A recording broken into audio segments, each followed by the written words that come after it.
Can you figure out what you're naturally good at and what you're willing to work hard to get? Matthew McConaughey and Leonardo DiCaprio are two names that come to mind when you think of Hollywood's A List. A lot of people know these two stars, and each has had an amazing journey. McConaughey recently said something about working with Leonardo DiCaprio that has made a lot of people talk. But what did he say that was so shocking? Check back to find out what Matthew McConaughey told us about Leonardo DiCaprio. When Matthew McConaughey worked on The Wolf of Wall Street with Leonardo DiCaprio, he told some funny stories. He said that work with Leo and Martin Scorsese, the director, made him a little worried at first because they had already worked together and were close. McConaughey said he felt a little like the new guy on set at first, but once he got used to it, he said it was very creative and like being in a band where everyone is in sync and taking good ideas from each other. Among the things he said was that he took Leo's famous Fugazi line. DiCaprio told McConaughey a joke about the word Fugazi, and McConaughey decided right before shooting that he would say it wrong on purpose to make the scene more funny. This choice helped make the scene one of the best in the movie. The part of the movie where McConaughey hums and beats his chest while singing is also very well known. It turns out that McConaughey does this as part of his own meditation process before going to work. McConaughey was doing this behind the scenes when DiCaprio saw him and immediately offered that it be a part of the movie. McConaughey agreed, but he had no idea that it would be such an important part of the movie, and even serve as the basis for their story. What happened years ago might have been the reason for this. He took McConaughey's part as Jack instead. Not long ago, Matthew McConaughey talked about how he thought he would get Leonardo DiCaprio's part in Titanic. McConaughey said on Rob Lowe's show that his audition with Kate Winslet went pretty well, and that he thought things were going well. The test was even caught on video. That made it seem more like a test. Everyone was very happy afterward, and McConaughey left thinking he had the part. He didn't get the deal though in the end. For many years, it was said that McConaughey had been offered the part of Jack but turned it down. But he set the record straight by saying those stories were not true at all. He joked that he wanted to find the person who was said to have told those stories. Kate Winslet also said a few years ago that McConaughey was the studio's first choice to play Jack, which is interesting. They tried out together, and while she said it went well, she also said that McConaughey wouldn't have been the right choice for the part of Jack and Rose. It wasn't just McConaughey who was in the race. Jeremy Sisto, who played a part in Clueless, also tried out for the part of Jack. He can even be seen reading lines with Winslet on video. Winslet wasn't the only one who wanted to play Rose. Uma Thurman, Gwyneth Paltrow, and Winona Ryder were also in the running. Titanic ended up being one of the most successful movies of all time, making over $2 billion around the world. DiCaprio and Winslet played the lead parts. But it doesn't look like he needed Titanic to get him going in the first place. Without it, he was getting pretty good parts. When Matthew McConaughey first started out, he did TV ads in the early 1990s. In 1992, he got a small part as Trisha Yearwood and Don Henley's boyfriend in the music video for Walk Away Joe. He was in an episode of Unsolved Mysteries that same year. My Boyfriend's Back, which came out in 1993, was McConaughey's first movie part. He played Guy 2, which came out in August. The movie Dazed and Confused, which came out in September of that year, really put him on the map, though. In A Big Group, he played Wooderson, a memorable character. McConaughey wasn't even meant to be in the movie at first, which is pretty cool. The part was meant to be small, and it was cast locally to save money. McConaughey, who was still in school for film at the time, met the casting director by chance in a bar and got the job. Richard Linklater, the director, wasn't sure if he should cast Matthew McConaughey at first because he thought he was too good looking for the part. But after a fight with another actor on set, McConaughey's part grew, and a lot of what he did in the movie was made up on the spot. Fans loved Dazed and Confused because of its great music, ensemble cast, and 70s vibe. McConaughey was in a few more movies and TV shows in 1994, such as Angels in the Outfield, The Return of the Texas Chainsaw Massacre, and a music video for Life in Vain by Daniel Johnston. The following year, he was in Herbert Ross's Boys on the Side, and a crime story called Scorpion Spring. The part he played in A Time to Kill, a 1996 movie based on the John Grisham book, was a big deal in McConaughey's career. He was the main character, lawyer Jake Briggins. Sandra Bullock, Samuel L. Jackson, and Kevin Spacey were also in the group. The movie did well at the box office, making over $108 million in the US and $43 million around the world. The movie earned McConaughey the Best Breakthrough Performance Award at the MTV Movie Awards. That year, he was busy, having a small part in the comedy Larger Than Life with Bill Murray and being in the movie Glory Days. He and Jodie Foster were both in the 1997 sci-fi movie Contact, which was directed by Robert Zemeckis and based on Carl Sagan's book of the same name. Besides that, he played a lawyer named Roger Sherman Baldwin in Steven Spielberg's historical film Amistad. together again with Richard Linklater in 1998 for The Newton Boys, a movie based on the real story of a family of bank robbers from Texas. In the following year, he was in Ron Howard's EDTV, which didn't do well at the box office, making only $35 million out of an $80 million budget. McConaughey changed gears in 2000 when he got the lead part in Jonathan Mosto's submarine thriller U-571. McConaughey's career took a big step forward with this movie. He went from playing supporting parts in movies to starring in big Hollywood movies. But this was only the beginning. He was cast in love comedies like The Wedding Planner and How to Lose a Guy in 10 Days by the early 2000s. Both movies did well at the box office. These and other movies, like Fool's Gold and Ghosts of Girlfriends Past, made him a figure of attraction. In a low-budget movie called Tiptoes, he played a fireman opposite Kate Beckinsale. In Two for the Money, he was Al Pacino's apprentice, and in Frailty, he was Al Pacino's assistant. McConaughey played a part in the 2005 movie Sahara. It had Steve Zahn and Penelope Cruz in it together. He pushed the movie before it came out by floating down the Amazon River and hiking to Mali. People magazine named McConaughey their sexiest man alive for 2005 that same year. He was in two movies in 2006 Failure to Launch, a love comedy with Sarah Jessica Parker, and We Are Marshall, a drama about the head football coach at Marshall. After Owen Wilson tried to kill himself in Ben Stiller's Tropic Thunder, he took Wilson's place. It was 2008, and McConaughey took over for Sam Elliott as the voice of the national radio campaign Beef. It's What's for Dinner. Because he lived on the beach, ran with his shirt off, and mostly played romantic comedies, McConaughey knew that his lifestyle had made him a typecast for certain parts, so he looked for dramatic roles with different themes. From 2011 to 2014, this change in the parts he chooses was called the McConaissance. In 2012, he acted in McCona with Channing Tatum in Magic Mike, a movie based on Tatum's early life. Steven Soderbergh was in charge of making it. Also in 2012, he released Mud, which got him praise for playing a runaway. He went back to his roots in East Texas and worked with director Richard Linklater again on Bernie. Danny Buck Davidson, who was playing the district attorney. Matthew McConaughey was asked to join the Academy of Motion Picture Arts and Sciences in June 2012. The biographical thriller Dallas Buyers Club, which came out in 2013, had him play Ron Woodruff. He had to lose almost 50 pounds for the part of a rodeo rider who finds out he has AIDS and fights to get treatment. McConaughey got a lot of praise for the movie. He has won many awards, such as the Academy Award for Best Actor, the Golden Globe Award for Best Actor in a Drama, and the Screen Actors Guild Award for Outstanding Performance by a Male Actor in a Leading Role. He shared an award with Jared Leto for Best Supporting Actor for his part as Rayon. Dallas Buyers Club is the first movie since Mystic River to win both awards.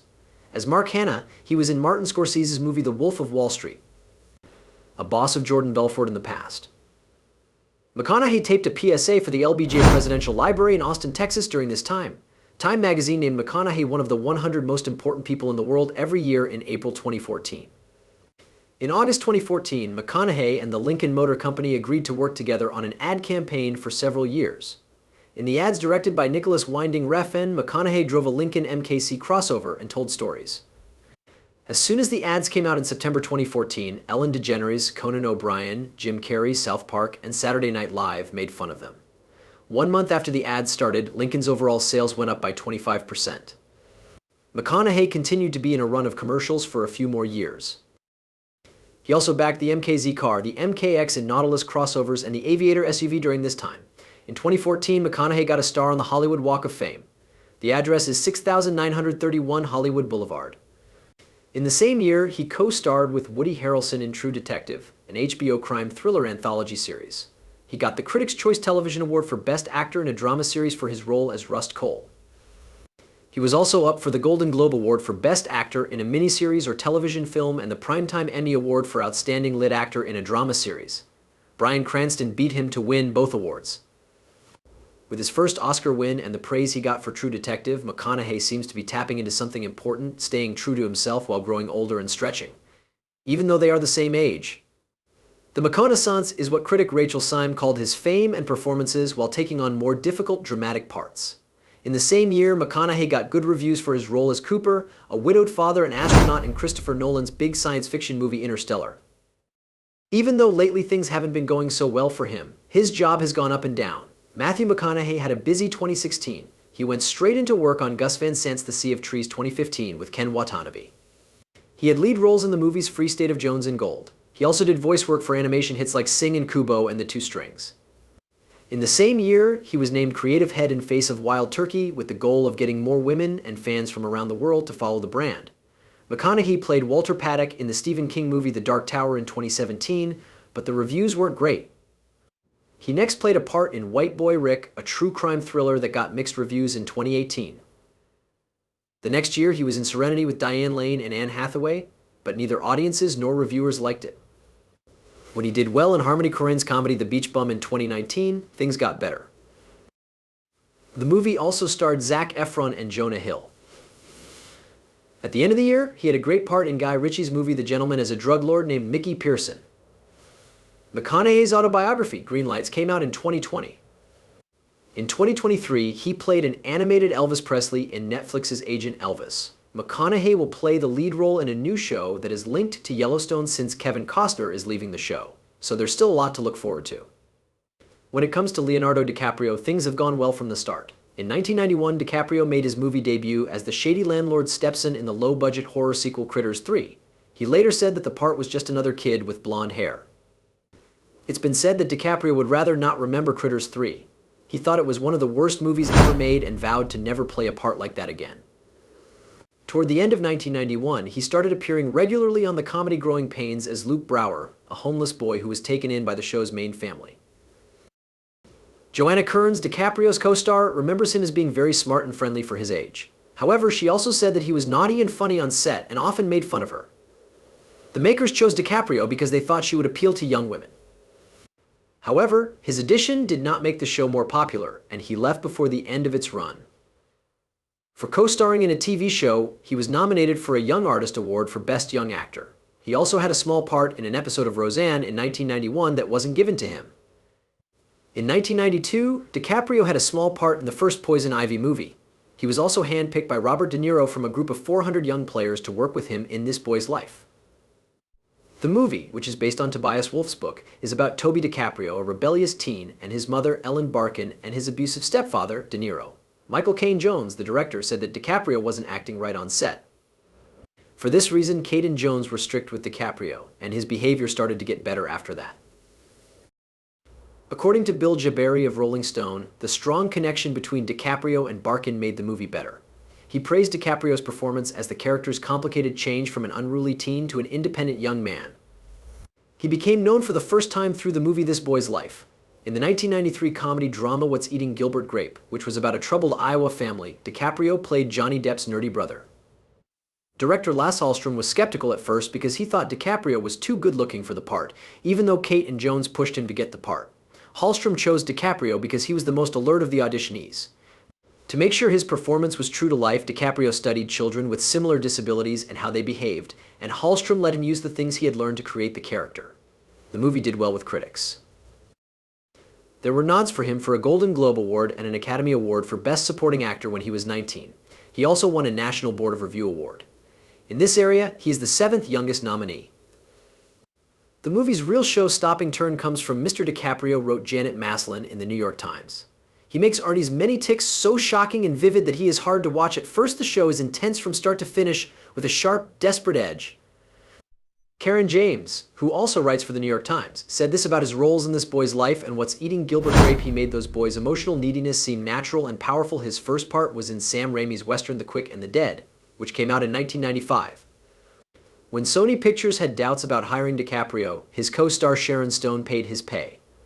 The movie didn't do well at the box office and got mixed reviews from reviewers when it came out. Next, DiCaprio played a young Jim Carroll in the biopic The Basketball Diaries. Carroll was a high school basketball player who was addicted to drugs and also wanted to become a writer. In 1995, he appeared in the erotic drama Total Eclipse because he wanted to give a great performance that would highlight his acting skills instead of his much talked about good looks. The movie, directed by Agnieszka Holland, is based on a true story about Arthur Rimbaud DiCaprio and Paul Verlaine, played by David Thewlis. It was DiCaprio who was chosen when River Phoenix died before the movie started. The movie didn't do well at the box office, but it is now in the Warner Archive Collection, which releases Warner Brothers classic and cult pictures. The San Francisco Chronicle called DiCaprio his generation's great acting promise. In a review of Library on Home Video, but they didn't like how Thewlis' cultivated British accent didn't match DiCaprio's Southern California twang. Next, in 1996, DiCaprio featured with Claire Danes in Baz Luhrmann's Romeo and Juliet, a shortened modernization of William Shakespeare's romantic tragedy that kept the original dialogue. DiCaprio wasn't sure at first about doing another Romeo and Juliet adaptation, but after his father suggested it, he decided to look into Luhrmann's work more. After that, DiCaprio and Luhrmann worked together for 2 weeks to share their thoughts, which led to their decision to work together. DiCaprio became a famous Hollywood actor with Romeo and Juliet. Murray Pomerantz, a film scholar, says that DiCaprio's increased fame helped the movie make money just days after it came out. In his review of DiCaprio's early work, What's Eating Gilbert Grape?, David Thompson of The Guardian called him a revelation, a very exciting time in this boy's life. She was just the right amount of desperate in the Basketball Diaries and an important spark in Romeo and Juliet. At the 1997 Berlin International Film Festival, DiCaprio won a Silver Bear for Best Actor for this role. Then, in Marvin's Room in 1996, he played a young man who had been sent to a mental hospital. The movie was a family story about 2 sisters, played by Meryl Streep and Diane Keaton, who had grown apart but are brought back together by tragedy. He played Hank, Streep's character's unhappy son. Lisa Schwartzbaum of Entertainment Weekly said that DiCaprio was very talented and that he held his own against Keaton and Streep. She said that all 3 of them were full-bodied and so powerfully affecting that you're carried along on the pleasure of being in the presence of their extraordinary talent. We feel bad for Matthew McConaughey because his career would have been a lot bigger if he had done Titanic first. But DiCaprio took any good luck that came after. DiCaprio turned down a part in Boogie Nights to star with Kate Winslet in James Cameron's Titanic. In the movie, 2 people from different social classes fall in love on the RMS Titanic during its tragic maiden journey. At first, DiCaprio wasn't sure about the part, but Cameron finally persuaded him to go for it. At the time, it cost more than $200 million to make, making it the most expensive movie ever. It was filmed in Rosarito, Baja, California, where a copy of the ship was built. Titanic made more than $2.1 billion at the box office around the world, making it the highest-grossing movie of the time. Because he played Jack Dawson, DiCaprio became a celebrity, and teenage girls and young women love him very much. That turned into Leomania. With 11 wins, including Best Picture, it was the most awards ever given to a movie. Too bad DiCaprio didn't get a nod. More than 200 fans spoke out against the Academy of Motion Picture Arts and Sciences. He was also up for other well-known awards, such as the Golden Globe for Best Actor. In 2000, DiCaprio said that he had nothing to do with him during the Titanic scandal and the fame that his face gained around the world. He said he didn't think he would ever be that famous again. Abiri wrote in 2015 for Rolling Stone that DiCaprio's best performance was in this part. He said that his chemistry with Winslet was so real that it was hard not to get caught up in their doomed relationship. In the same way, a writer for Vanity Fair in 2008 called them Hollywood's most famous screen pair since Humphrey Bogart and Ingrid Bergman. Alyssa Wilkinson, a contributor to Vox, wrote about her first watching of the movie in 2017 and talked about how much she liked DiCaprio's boyish charm and how natural and unaffected his performance was. Titanic's success made DiCaprio even more of a teen idol and love lead, one picture that he tried to separate himself from. He took on less work so that he could learn to hear his own voice when picking the parts he wanted to play. DiCaprio had a small part in Celebrity, Woody Allen's spoof of fame that came out in 1998.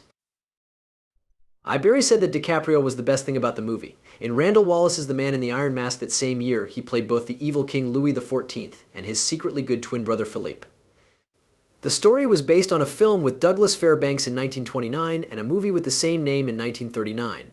Mixed to bad reviews were given, but it made $180 million on a $35 million budget.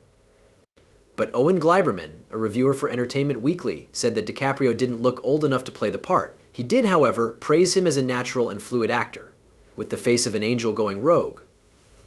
Alex von Tunzelmann of The Guardian was also impressed with the actor's performance, but thought the movie didn't make the most of his skills. In 1999, DiCaprio got a Golden Raspberry Award for Worst Screen Couple for his work in both roles. Also in 1998, DiCaprio was hired to play the lead role in American Psycho, which was said to pay him $20 million. DiCaprio quit the project because he didn't agree with Oliver Stone about the direction of the movie. He then got the lead part in The Beach. Based on Alex Garland's 1996 book of the same name, he played an American visitor on a backpacking trip who ends up in a secret island commune in the Gulf of Thailand. It took $50 million to make, but it made almost 3 times that at the box office. However, reviewers didn't like it, and put him in the running for the Golden Raspberry Award for Worst Actor. Todd McCarthy of Variety said that DiCaprio gave a strong performance, but that his character didn't have any unique traits. People said that the movie hurt the Thai site where it was filmed, so DiCaprio worked to fix up the area. In the middle of the 1990s, DiCaprio decided to be in the mostly improvised black and white short film Don's Plum as a favor for RD, who wanted to become a director, Rob. When Rob turned it into a full-length movie, DiCaprio and co-star Tobey Maguire got a court order to stop its release in the US and Canada, saying they never meant to make a movie this long. The film had its world premiere at the Berlin International Film Festival in 2001, but not many people know about it. But after being an actress for a while, he chose to do something bigger. DiCaprio moved into making movies. DiCaprio turned down the part in Episode 2, Attack of the Clones, because he didn't think he was ready for it at the time. His first movie that year was a biography called Catch Me If You Can. It was about a man named Frank Abed Nail Jr., who changed fake checks to make a lot of money before he turned 19. The movie was shot in 147 different places in 52 days, with Steven Spielberg in charge of the direction. It was the most exciting and risky movie-making experience DiCaprio had had so far. The movie got good reviews and made $355 million on a budget of $52 million, making it his second highest grossing movie after Titanic. Roger Ebert liked that he was moving away from playing dark and troubled characters, and in 2018, two reviewers for Entertainment Weekly said it was DiCaprio's best role, calling him delightfully convincing, dishonest, flirtatious, and sometimes tragic. We dare you to find a better part if you can. For his role in the movie, DiCaprio was nominated for a third Golden Globe. Also in 2002, DiCaprio played the lead role in Martin Scorsese's historical thriller Gangs of New York, which was set in the Five Points neighborhood of New York City in the middle of the 1800s. At first, Scorsese had a hard time getting people to support his idea for the movie, but when DiCaprio expressed interest in acting in it, Miramax Films stepped in to help fund the project. Still, the film's production was hampered by budget overruns and arguments between the producer and director, which led to an 8-month shoot. It cost $103 million to make, which was more than any other movie Scorsese had ever made. It interested DiCaprio to play Amsterdam Vallone, the young head of an Irish-American street gang, as it was a change from playing boyish parts to being the main character of an adult movie. The movie Gangs of New York made $193 million around the world and got good reviews. According to Ann Thompson of The Observer, DiCaprio gave a strong, low-key performance, but she thought that Daniel Day-Lewis stole the show. DiCaprio started the production company Appian Way Productions in 2004, which is named after an Italian road. He wanted to find unique source material and keep its core while developing it. He used examples from the past to show how too many people working on a project could hurt the end result. Sean Pennsylvania played Samuel Beck in DiCaprio's first movie, The Assassination of Richard Nixon, which was shown at the 2004 Cannes Film Festival. In The Aviator, a biopic of Howard Hughes, an American film director and flight pioneer who had obsessive-compulsive disorder, DiCaprio and Scorsese worked together again. DiCaprio also co-produced the film through Appian Way. He started working on the project with Michael Mann, but Scorsese finally took over. The Aviator was a critical and financial hit, making $213 million over its $110 million budget. Simon Braun of Empire said that DiCaprio convincingly played a complicated part and praised the scenes that showed Hughes' obsession and paranoia. His first Golden Globe Award was for Best Actor in a Motion Picture Drama. He was also nominated for an Academy Award, a BAFTA Award, and a Screen Actors Guild Award. He played the lead role in both The Departed, a crime movie, and Blood Diamond, a political war story, both in 2006. DiCaprio played Billy Costigan, a state trooper working underground in the Irish mob in Boston in Scorsese's film The Departed. He described Costigan as having a panic attack every single day. DiCaprio really liked working with co-star Jack Nicholson. He said that a scene he did with Nicholson was one of the most memorable times in his acting career. In order to get ready, he went to Boston to meet with people from the Irish mob and got 15 pounds stronger. The movie made $291 million at the box office, even though it only cost $90 million to make. It was DiCaprio and Scorsese's highest grossing project together up to that point. Peter Travers of Rolling Stone said that DiCaprio and co-star Matt Damon's performances were explosive and emotionally complex, but he thought Nicholson was better than the two. Even though DiCaprio played the major role in The Departed, Warner Bros. Our Pictures put in his performance for a nod for Best Supporting Actor at the impasse so that his part in Blood Diamond wouldn't cause any problems within the company. Mark Wahlberg, who played the lead role in The Departed, was named instead. However, DiCaprio did win other awards for the movie, including a Satellite Award for Best Supporting Actor and nominations for Best Actor at the Golden Globes and BAFTAs. The two met at the 2007 Tribeca Film Festival. In Blood Diamond, DiCaprio played a Rhodesian diamond thief who was taking part in the civil war in Sierra Leone. He worked on the set with 24 orphans from the SOS Children's Village in Maputo, Mozambique, and said it touched him to be around them. He spent 6 months in Africa getting ready. He learned how to use camouflage from South African soldiers. He also talked to and taped South Africans to improve his accent. Reviews were mostly positive, and DiCaprio's South African accent, which is notoriously hard to copy, got him a lot of attention. Claudia Puig of USA Today praised DiCaprio's change on screen from a boy to a man, and also talked about how much he has grown as an actress since the death. For Blood Diamond, DiCaprio was nominated for both an Oscar and a Golden Globe. What do you think? Write what you think in the box below, and don't forget to subscribe to our channel if you like the movie. We'll see you next time.